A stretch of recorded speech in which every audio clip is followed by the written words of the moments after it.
Has begun, and even though the Vikings are up against it cap-wise, they can still make some moves and find some grooves and make a couple moves. So that's why Vikings fans have been championing at the bit. Hey, do stuff.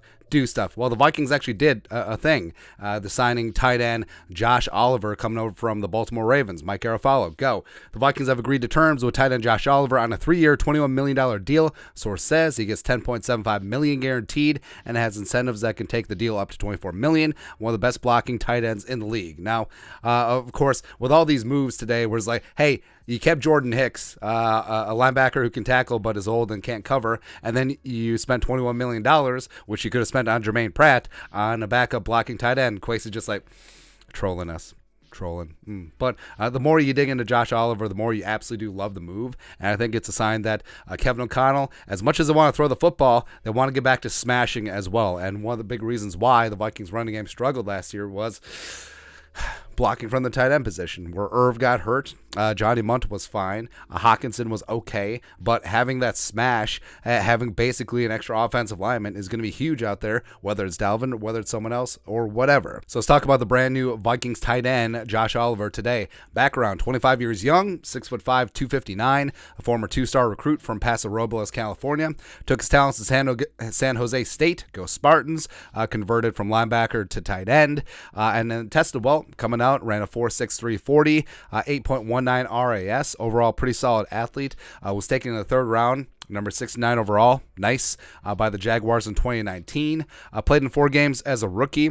Broke his foot before the start of the 2020 season. Missed the entire year. Then eventually was traded in the 2021 offseason to the Ravens.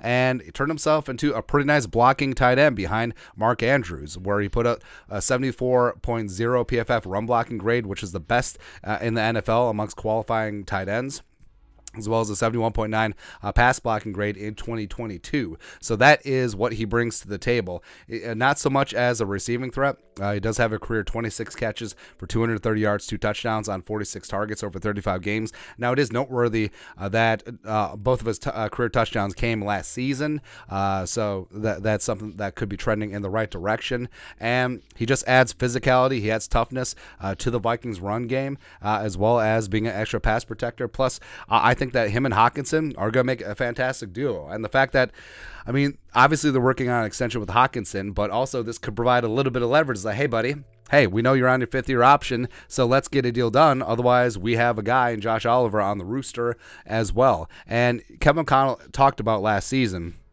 how much he loved the idea of 2 tight end sets, 12 personnel.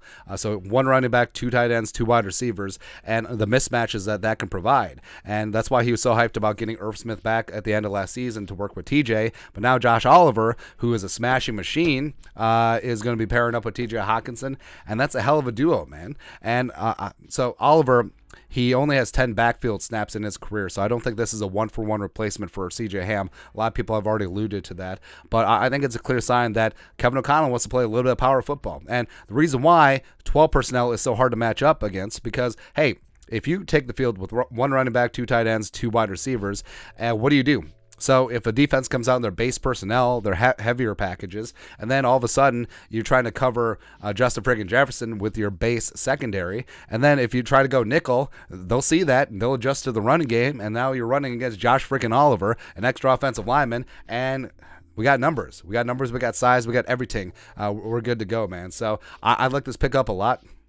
Well, of course, we had to be snarky at first because it's like, oh, yeah, Kwesi just waiting to make moves, and then he signs a backup tight end for $7 million a year. But overall, Josh Oliver is a tough-ass football player. He's a guy who's going to get after it. I think he's quickly going to become a fan favorite, and I think this is a great pairing with TJ Hockenson. And also, we in our mock drafts, we had generally partaken from some of the deep tight end class, and then we were made fun of. It was like, oh, why would they ever take a tight end? And then Kwesi just comes out, first big free agent move, sides the tight end. I'm validated, vindicated. That's right, man.